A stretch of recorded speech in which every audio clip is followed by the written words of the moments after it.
Assalamualaikum warahmatullahi wabarakatuh. Perkenalkan, nama saya Ini Marlinda dengan NPM 204030226 dari jurusan Teknik Elektro Lokal A1 Universitas Borneo Tarakan. Di sini saya akan membuat simulasi PSIM. Nah, pada percobaan simulasi ini itu terdapat 6 percobaan, yang dimana percobaannya itu ada percobaan penyearah setengah gelombang tanpa kapasitor, lalu penyearah setengah gelombang dengan kapasitor. Yang ketiga itu ada penyearah gelombang penuh tanpa kapasitor, selanjutnya penyearah gelombang penuh tanpa kapasitor. Nah, untuk percobaan kelimanya itu ada boost converter, dan yang terakhir itu ada buck compactor. Selanjutnya kita langsung masuk saja ke simulasi PSIM-nya. Di sini kita akan membuat percobaan penyearah setengah gelombang sesuai dengan gambar yang berada pada modul.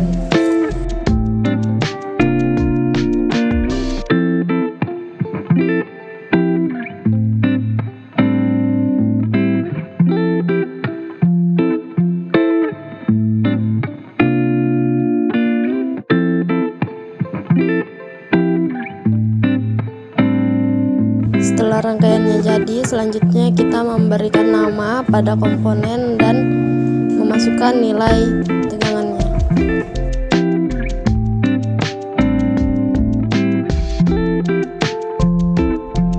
Di sini kita menggunakan sudut penyalaan 10-180 derajat. Selanjutnya kita akan ngerunning rangkaian tersebut.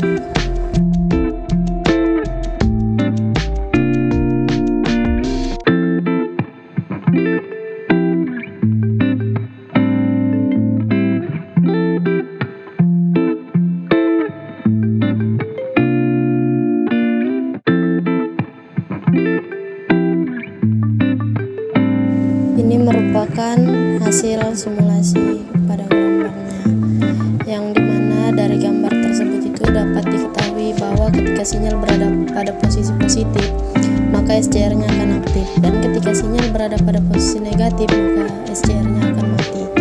Begitu juga untuk tegangan outputnya, ketika positif dia aktif, dan ketika negatif itu terpotong. Tegangan outputnya merupakan sinyal DC, namun hanya setengah gelombang. Maksud dari setengah gelombang itu adalah yang aktifnya hanya sebagian saja, yaitu bagian positif. Untuk sudut penyalaannya berada di 10 derajat untuk terlambat beberapa milisecond dari waktu pengaktifan. Selanjutnya, percobaan berikutnya kita menggunakan sudut penyalaan 170-180 derajat untuk mengetahui perubahan dari sudut penyalaan terhadap nilai tegangan output.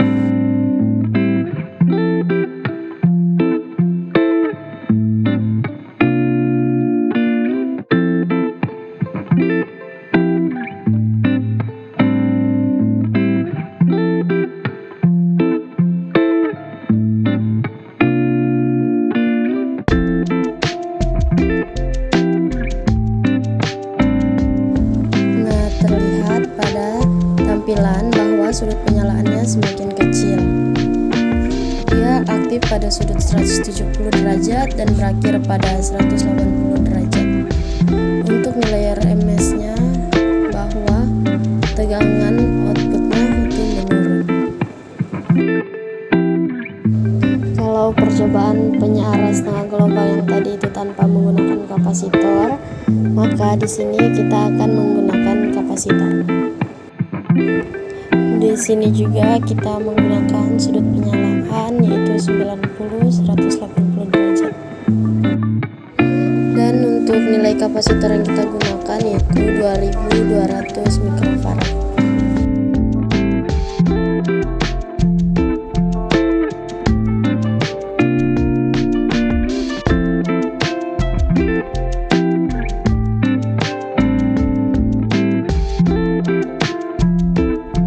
Selanjutnya kita running.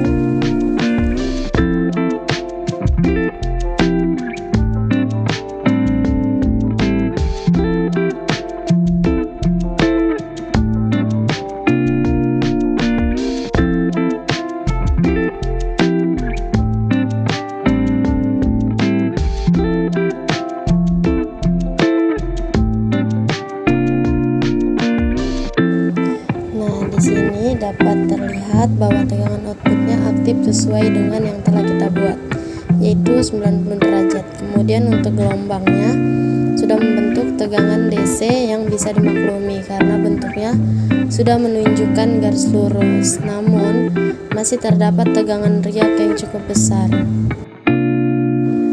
Selanjutnya kita gunakan kapasitor yang 330 mF untuk melihat pengaruh perubahan pada kapasitor tersebut.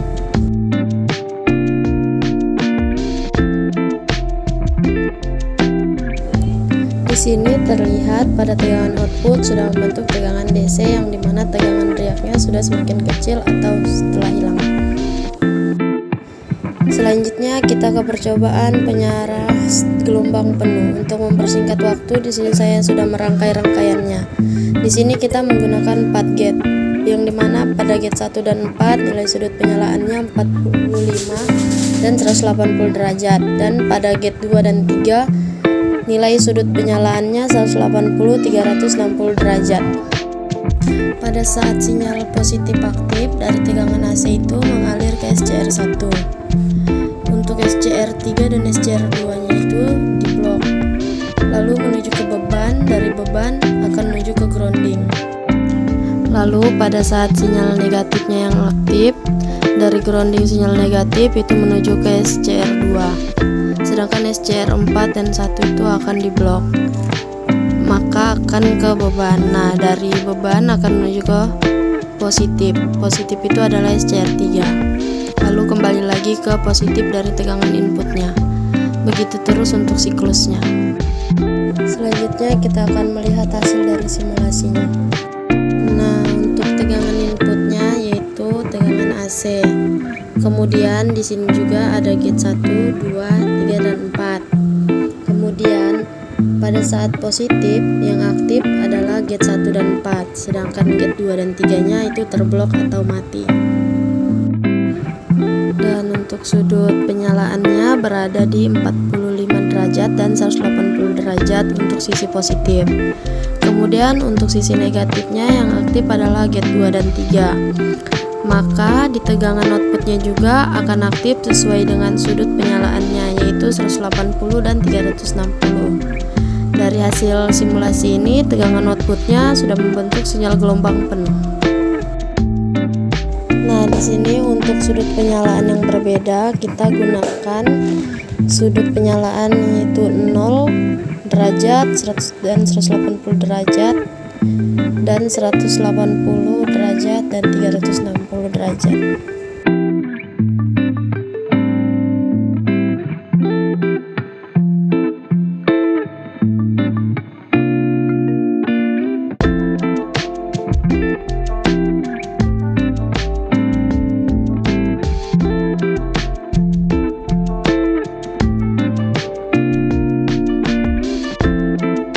Dari gambar simulasi ini dapat diketahui bahwa saat gate 1 aktif maka gate 4-nya aktif, dan untuk sudut penyalaannya dimulai dari 0 dan 180 derajat. Kemudian untuk sinyal keduanya itu dari 180 derajat ke 360 derajat. Jadi keseluruhan sinyalnya dimunculkan di tampilan berikut. Selanjutnya kita ke percobaan dengan menggunakan kapasitor dengan sudut penyalaan 0, 180 dan 180 360 derajat dengan kapasitor 330 mF.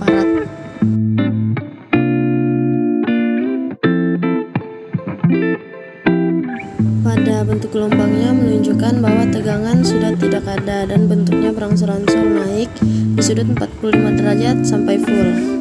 Dapat disimpulkan hasil penyalaan ini mempengaruhi waktu dari pengaktifan si gelombang, sehingga mempengaruhi juga besarnya tegangan input yang ada. Semakin besar ranknya, maka tegangan outputnya juga semakin besar, dan begitu juga sebaliknya.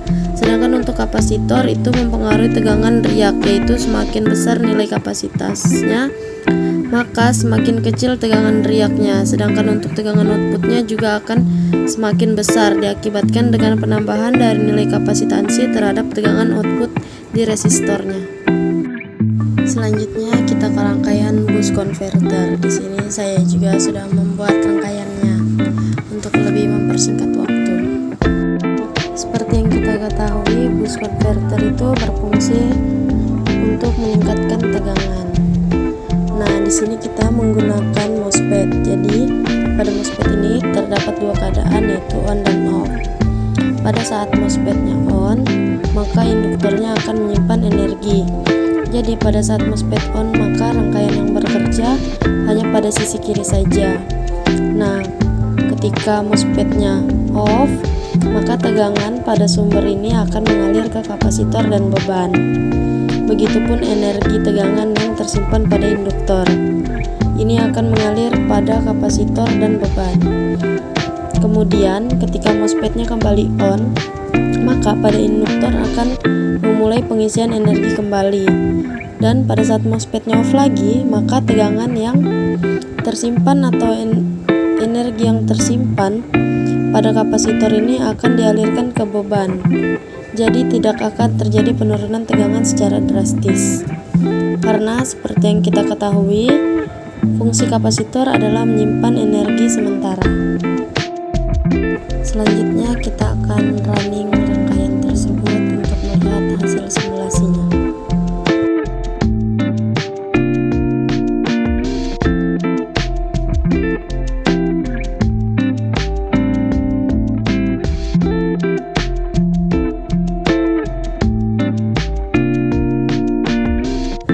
Nah, di sini dapat dilihat untuk tegangan inputnya itu 12 volt. Kemudian untuk tegangan yang terukur dari MOSFET itu bernilai 0 karena duty cycle yang diberikan masih 0%. Kemudian untuk tegangan output yang dihasilkan mencapai steady state atau stabil karena belum adanya beban.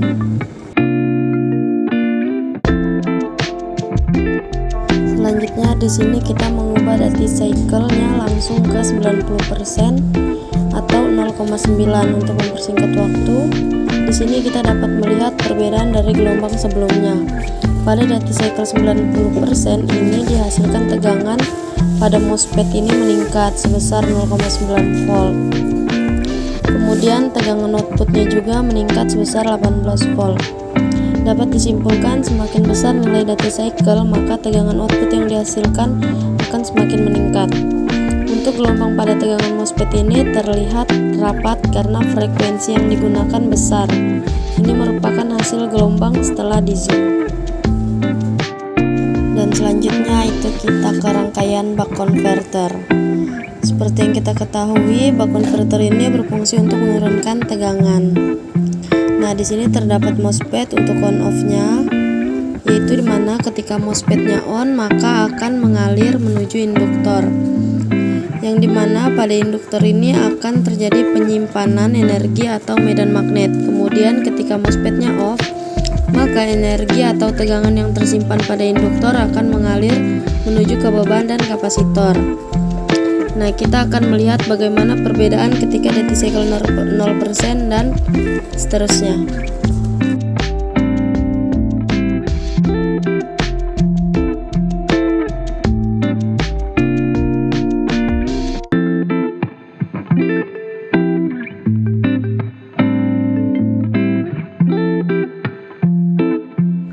Nah, ini bentuk gelombang ketika duty cycle-nya 0%. Untuk tegangan yang terukur pada MOSFET masih bernilai 0 karena duty cycle-nya masih 0%. Untuk tegangan output yang dihasilkan sangat kecil. Selanjutnya kita menggunakan duty cycle 100% atau 1 untuk mempersingkat waktu.